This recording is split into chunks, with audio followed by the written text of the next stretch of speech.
special unit? But at that time, What about the defense force? What had happened to the defense force? when I was gone, we didn't have a defense force. No, the first thing I did was get with the army, remember? So I went to, so I said, let's go to Barbados. So we sent Ted Adams to come to our meeting and bring his defense man with him. And we told him what we were going to do. I said, how many men can you give us? Would you go in with us? And how many men can you give us? So he said, but we didn't even have boats at that time. Only Barbados had boats. How were we going to get them across? Did we have a plane or anything of that sort? No, we didn't own anything of the sort. We could have had a plane, but everybody knew we had a plane and they would be ready to shoot the plane on the way to ride. So we went. Then we said, well, Jamaica and Belize are passing on tonight. Let's get them off the plane, talk with them, and then we'll go on with us tomorrow to Trinidad. So we knew Belize couldn't do anything because they were then asking for help from the British still to help them keep peace. So we got them off, and then Jamaica could give more men. So we said, let's go to the, we have to now talk for help with the foreign countries. Well, it happened that Compton and I had been on the Independence, not at the same time, but the month before, watching exercises. So we knew that that boat could do it for us. How did you get to be on the Independence? That's an They aircraft. invited us to the Independence because every year they have maneuvers around Puerto Rico. And they invited us a separate time to come and see what they were doing there. So we said, let us ask for the Americans to send us the Independence. I knew that they had a hospital on board with better than any hospital we had at home. And that Independence, of course, is an aircraft carrier. Yes. Pretty huge boat. We felt that that boat could do everything they wanted. It's a big boat, isn't it? So we decided to go to them, to get them to go to America. So we asked Tom Adams, because we were in his country, to talk to the ambassador. And the thing is, and the reason why because of the boat, but also because the ambassador to the United States, we all knew, he had been there for 2 years, we all knew him well. Was that Milan Bish? Or? Yes, Milan Bish. But we didn't, the British had no ambassador in Barbados at that time, they just lost theirs, they just gone back home. We had the Canadians, we had an ambassador we all knew well and we knew a long time, he just gone back home. And Canada had no ambassador in Barbados. So nobody didn't talk to him. So the United States was the one we had to use. Did they push for it because they had a program of their own? No, we didn't know anything about it. We went and asked them. And while they didn't give us a reply right away. Do you think that even if you had not asked, they would have gone in anyway for the students? I don't think so. I think they would have been hesitant. Because at that time, the man in charge of the school was saying there was no problem with the students. So we decided that that's what we had to do. So we sent, and because he was in his country, we sent Adams to do it for us. Then we went off next day to Trinidad. Now we decided we were not going to say it to the other CARICOM countries what we decided. It wasn't their business, we were doing it on our own. But Montserrat, that is not even independent, couldn't even send a man because they would have to ask British permission. Couldn't keep his mouth shut, he had to expel it. But we noticed, first of all, we were concerned when we got there, Trinidad was not ready to start the meeting because Guyana had not come. And I knew that Guyana would not agree with us. Because we were very close with the man who had said curfew for 48 hours. You mean General Austin, yes. So, but he said he wouldn't start until this man, he sent his plane to get the man to make him come. When we came at the meeting, we noticed that every few minutes, he's dead now, Burnham was getting up and going outside. No, Burnham never leaves a meeting. In the past, if he wanted to drink, he claps a certain way, and a person dressed in the same color as himself goes and gets his drink. If he wants a cigar, same thing, special cap, and they know what to drink with. So he smokes cigars on his own. So I felt that Burnham was going out to relate to Grenada what was happening. I was worried about that.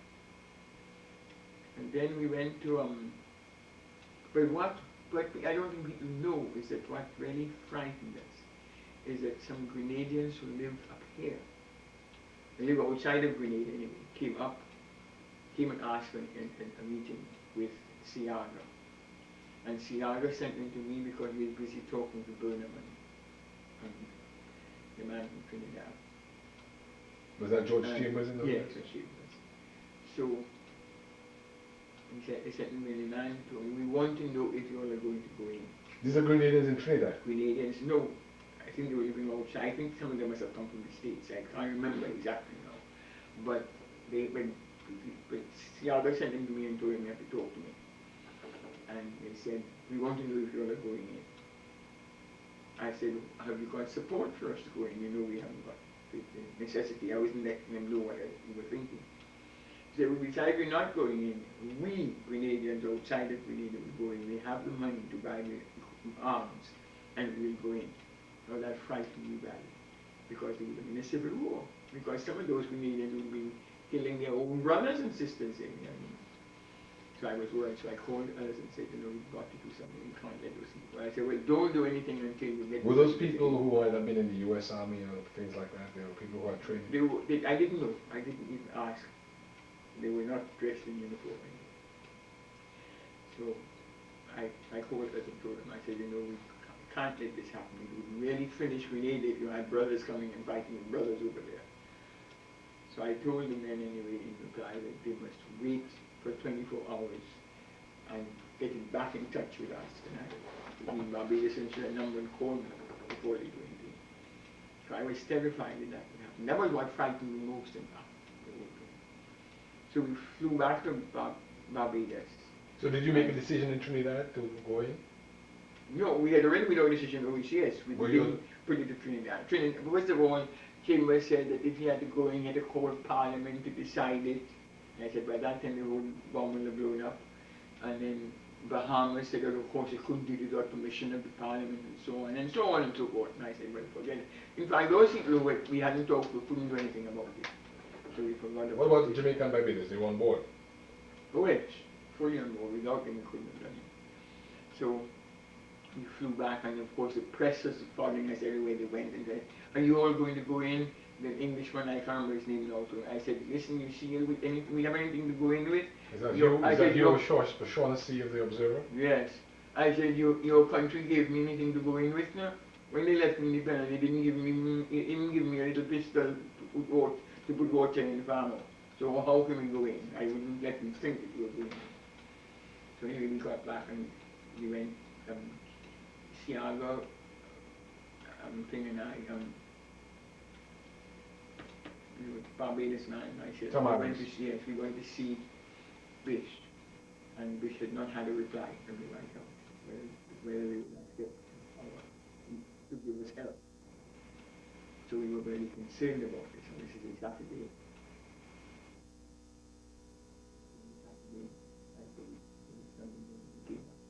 And then that evening, the news brass.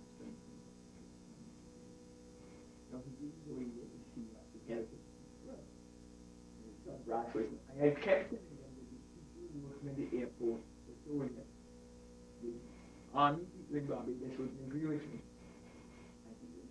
Grenada had the same unemployment problem I have. Building an airport, they're going to get Cubans to dig earth and to pour concrete when they have people at home who can do it. And they're going to pay for it. Why should they pay Cubans when they have their own people to pay? Those people are soldiers. Oh, the army in Barbados wouldn't agree with it. When I was right, we were soldiers. I finished fast. It's a 16 years. So I said, I felt that, that the Cubans meant business, and I'm sure I got feeling that because Guyana must have told them what we were thinking of us while we were in here. So anyway, I came back to Dominica the next morning, and I knew there was a plane, an army plane going up to the States. So I called and asked if they would give me a lift to the States. And they said, we can't come into Dominica, we're too big. A plane. I said, I know, if you're going to Guadeloupe, I will find myself there. And I called the prefect of Guadeloupe and asked him to send his plane to get me to Guadeloupe to catch a plane. And that's how I happened to come to the States. I didn't even tell the ambassador in Barbados why I was going up. So at that time, what was your plan then?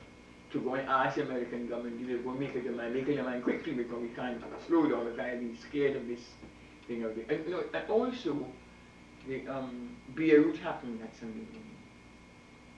So I felt that they I mean, would the have bombing, time. the bombing Yeah, bureau. so they wouldn't be bothered with us, you know.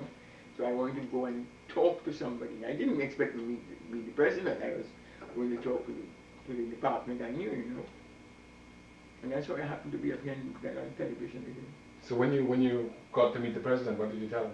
Well, when I got to Washington, we got into the base. Andrews. Yes, and they then took me to a hotel and they booked me in a different name. They didn't say who I was. And he told me I would come at 7 o'clock in the morning with the president. I went up and I told him why. I told him the history of the things that we were frightened At that time, the top brass were there with you and so on. yes. Joint Chiefs of Staff. Schultz and Admiral Bessie. Weinberger and those people were there. But on the way, the man traveling with me, the special ambassador they had appointed for that purpose in the Caribbean, he told me that the White House had agreed to follow our request. I said, why did you tell me so before I wouldn't have come with you? I'd have come back home and said tomorrow morning. Are you at liberty to give his name, by the way? Hmm? Are you at liberty to give his name? The I guy? don't remember his name, Okay. but I'm sure I have it written down somewhere. So he said, you didn't tell us why we were coming up to the States. I said, but you must have known it was something to do with Grenada. You could at least have told me they agreed. I would not have traveled. I would have slept in Guadeloupe that night, and I would have gone home the next day instead. But I always remember that this same fellow ambassador, when I spoke to Schultz and those people, then he was going in this cabinet, and he said, the Prime Minister was at 7, she hasn't had breakfast, will you take her down for breakfast? So he said, and while I'm with her, I will brief her. He turned back and said, brief her? What do you know about it? She'll brief you. So that must have been a very heady time, eh? I mean, very hectic. And then I had to go to the OAS to argue the matter, and then I had to go to the United Nations. I remember you were nightline that night with That's right. Ted I was Koppel. almost falling asleep. He asked you what was did you take a straw poll, and you said you didn't know what a straw poll was. Remember that? Yeah. Well, Miss Charles, how do you rank that entire chain of events leading to the invasion as? I think we were right. Because I've always felt that if they had been able to take over Grenada completely, that they would have come down the chain and picked us up. Do you really think that the Cubans had anything to do with that, considering the fact that Cubans are condemned killing a bishop and it seemed to have been Cord's power play? Yes, but they didn't want to give up Grenada. They had Grenada, so they would have played with Cord to keep Grenada, and then they would have come down and picked us up. Because you have to remember. How do you know of Cord, by the way? Did you ever met him? Yes, he was here at the World Bank meeting once. I told him, Cord, why do you come here to get money, man? You know you have all the money in the East there. Go there and get your money and leave a little bit to save for us who don't belong to your group now. And he said, you think they didn't give you money? They're long on promises and very short on delivery. And he told me, Algeria offered us help, so they gave us so many cases of wine. I can't even sell the wine for 2 shillings a bottle, it's so bad. So Algeria gave them, it was a batter then. They give Algeria what, spice and they got wine? I don't know why they gave Algeria, why they promised Algeria to do so. Okay. Was there ever any evidence that the Grenadians were training any Dominicans or other people to do anything bad, guerrilla warfare?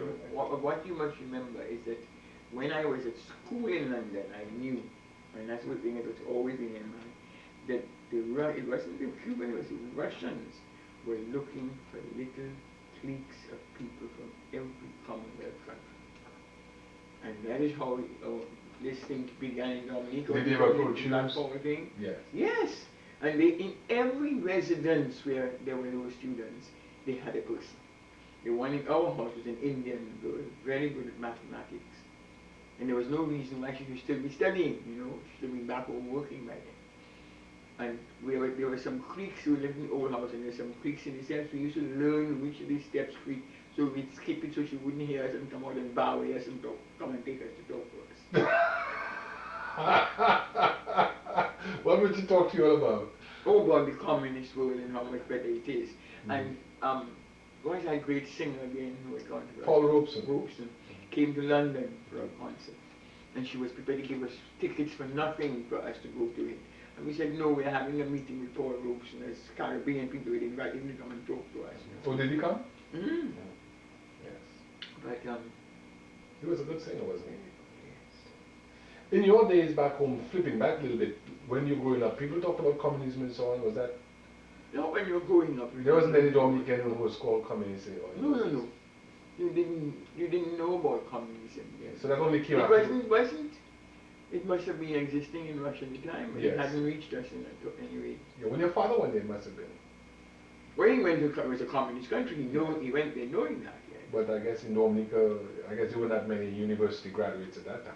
No. Because usually, I guess that the Bobby Clark After the incident. Black Power thing, it began at home. Well, I thought you said it came with Bobby Clark. Bobby Clark was one, But he never had a group or anything? I think he must have been in with the Black Power people, I believe. But Bobby Clark was not very good at doing those things. I find that they chose the wrong people to do their business for them, you know. Not people who should see they're doing it, I found. Right. I skipped the Mike with you incident in the sense that the day itself, well, let's talk about the Defense Force and disbanding. Did you disband the Dominica Defense Force because you got word that they were planning a coup? Well, we knew that they were part of the Mike Purdu plan. The idea was that all of them who were in the only 99 members of the army, and they were all going to be officers, and then they would take in others for them to control. So how did that was an attractive thing for them. Ms. Charles, how? First of all, Andrew and I would like to get the transcripts of the trial of Mike Purdu and his guys. Yeah, over there we must have them at home somewhere. I'll find out. Yes, it because was we want to write about Sylvia Bertram because she'd given evidence. Is she when I go home, yes, when I go home and ask her. Yes. I think we can. Because you know they had a trial here, but they also had a trial in Dominica. Yeah. Would we have transcripts of the trial in Dominica? Oh yes, it must be. Okay. Because they'd appeal. I see. So there must be. There would be. You have to be a transcript. Yeah. How did you know about the Mike Purdu plan before it took place? Well, first of all, they had gone to. What's that fellow from Lack Lane, and he lives at Pockets, you know. And he was yes. And they sent him, Patrick had sent him to Antigua to meet Mike Purdu. I don't know why Mike couldn't come across at the time or something, so he sent him to meet Mike Purdu. But he'll come back and relate to him how the plot was going on. And when after he heard what the man had in mind, he said he was frightened that this man will destroy Dominica. He was very patriotic on Afri's part. He said that man will destroy Dominica. So he came back and told, I think, the police, in charge perhaps about it. And didn't want to take part in it because he was scared of what would happen to Dominica as a result. He really was genuinely afraid. So he went to so we got to know about it. But the Americans hadn't told us anything, but we knew. So when we knew more, I called the American ambassador, told me sensible and talked to them. I told them, I said, yes, we know about it, we're watching it because we intend to catch them in the Middle East while they waited for them, when they were put the arms on board so they could. So the Americans also knew about it, independent? Yes, but they haven't told us anything. They weren't going to tell us until, because they wanted it. They didn't want the word to go out. To leak out. I don't blame them. Because you don't know who in the police might have been. That's right, that's right. Were there people in the police who were trying to assist that effort, or was it the defense force? No, I don't think the police were involved. Do you think all the defense force people like Newton knew about this from the beginning, or was it more or less Reed? No, they all were involved in it. Because they had a meeting at the gardens to discuss it. Some of the little other ones didn't know and thought they were going to talk about some of the function, and probably that was what they were talking about. Because there are people who have always said that Reed was only informed about it when he went to visit Newton. Newton was only informed about it when he went to visit Reed at the jail, which is why Reed had to give him that stupid message which says, "Don't panic, we must make it." Remember that message? Yes. There are people who say that and told him to please tell, and that's how we got the name of the person involved. Yes. Please tell so and so to proceed with his plans to come in. Yeah, there were people who say that had Newton known, then he would not have had need for note. No, it was a note to Patrick. I see. You see, and I don't think that Reed would let would let Newton just go and talk, so he had to write it as a boss, you know. I see. So Reed was the main mover then, and Newton was. Reed and another fella was actually Robert's son. Yes. Yes. Ronnie. They took him. So Newton was He was part of it too, but then with Newton, when I called him in about it, tell him about it, he didn't know a thing about it. I said, but how can you not know about it?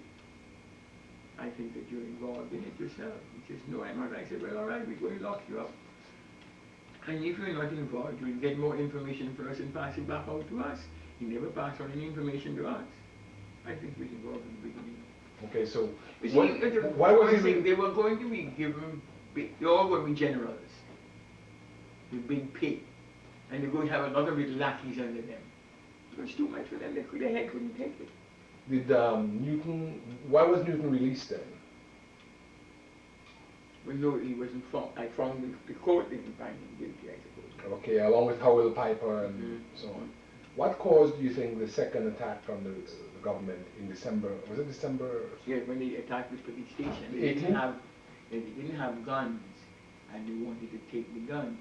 But you know, some strange thing happened. As soon as I got into the government, I decided that we wanted our armory required a really very strong lock on it. I can't tell you why. It was just a flash in my mind, and I ordered a 1,000-pound padlock on it. They couldn't break it. Where did you get that padlock from, Michelle? Imported from England.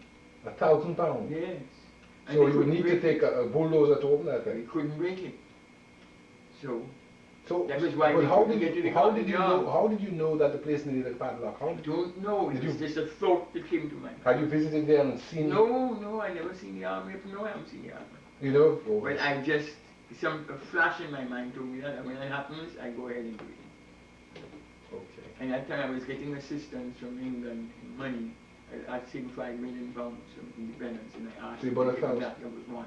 I said I want that. And they didn't ask any questions. They said no. So the army. Otherwise, we would have had a complete revolution, you know, because they would have got to the arms. They couldn't get to the arms. No, So whose guns did they use then? Hmm? Whose guns did they use? They had some guns. I guess they had some small arms. Yes, because you Private see, arms. the army had no arms. You see what had happened to during the hurricane? Some of the police, what do you call those? I forgot the name. Anyway, they had been given to the army to protect people after the hurricane. Submachine guns or Yes, but I forgot the word. SLRs? SLRs, that's Yes. it. So when I had got word, friends of mine had come and told me that the soldiers were selling guns in exchange for drugs. I wasn't telling the police anything because they're not going to believe me. They're going to tell me it's not true. I'm imagining things and so on. I had seen the style. So I decided it was true because of the source from which I was getting it and the explanation the person gave. So I decided that I had to get mine. And the guns were really police guns. They were in the hands of the soldiers. They living during a hurricane. They had no right to them still.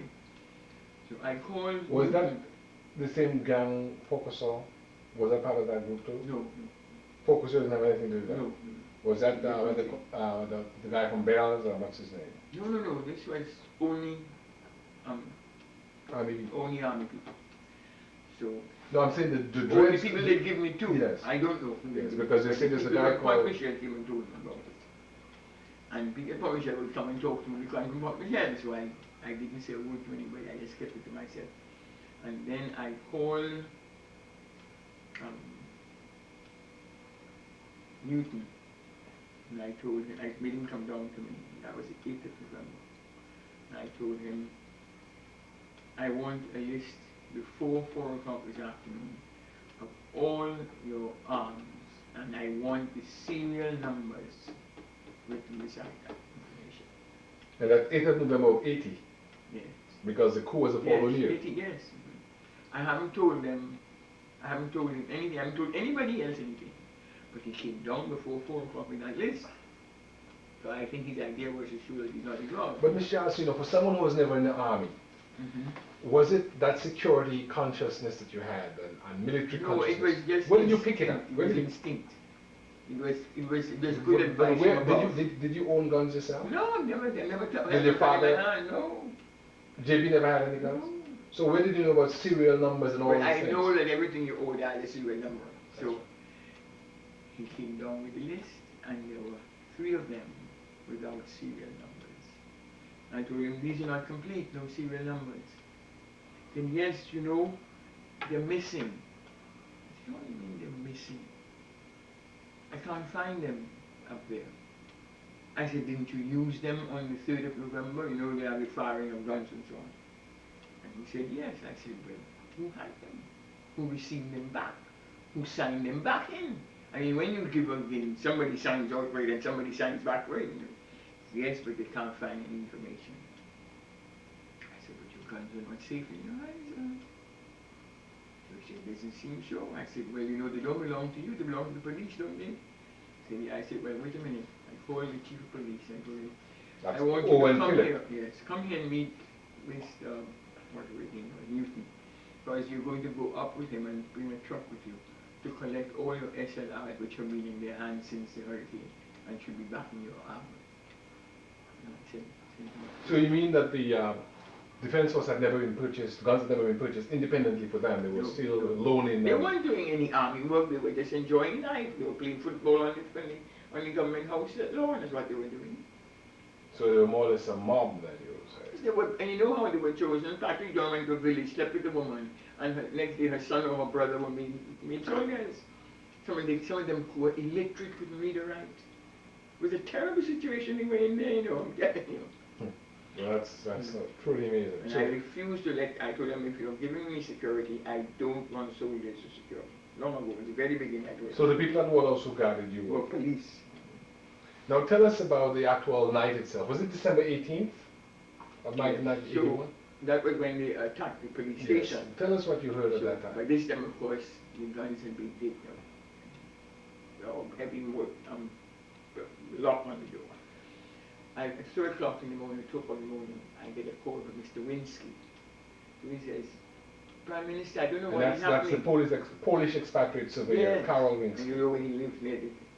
He says, I don't know what's happening to the Prime Minister, but I hear a lot of shooting in the police station. Now that afternoon I had a meeting with the police. I had a meeting every month with them. And a little quarrel had arisen there. I think the Blanchard began to quarrel. And I thought, when I heard so, I said, my God, this thing is exploded. The quarrel is exploded in this. Blanchard was quarreling with someone else? Yes, and somebody said something and he answered in a way to make the person look stupid. Or, you know, I mean, I can't remember exactly what it was, but I said, oh God, this thing must have... I had to intervene to stop it happening. So I thought, this must have blown up again, you know. So I couldn't, he said, I'm going to put the phone up my window so you can hear it, and I couldn't hear the shots. So I immediately called Philip and told him there's shooting going on in the police station. But be careful, don't approach there directly in your car. You should park somewhere like King George V Street or somewhere and walk to it. I called the man who lived in Blue Bear, who was the second police. Joseph. Yes. I told him, I said, don't walk all the way. Leave your car in the club and walk down to it. I called Banis, there was no answer. I said, Banis must have heard the shooting and he down here already, you know. I called Lestrade, and I called one other person. Evans John? Perhaps, but what happened is that the last one I called didn't put his phone down properly, so nobody could get to me anymore. You know, right line was disconnected. But I had called Tom Adams before. No, it must be after that. Anyway, they went down and they were trying to get into the army but couldn't succeed. But they shot a policeman. Alexander, yes. They shot Philip also? And Philip too. But Philip didn't listen to me. He didn't do what I told him to do. Do you think he was a brave guy? Yeah, I think that's what I was told. What she knows about that? You know, sort of thing. You know what this woman knows about that? He was armed, yes. you know, he was armed, but he didn't have a chance. That's right. He almost got killed. But it was his fault. You hear them when I said he was coming. Banis walked all the way down from... Yes. And we never knew that Banis was anywhere there. You know. What did Banis actually do when he came there? But he saw what was happening and decided what should happen, what people wanted around him, you know. So anyway, they went off to so this happened, and I waited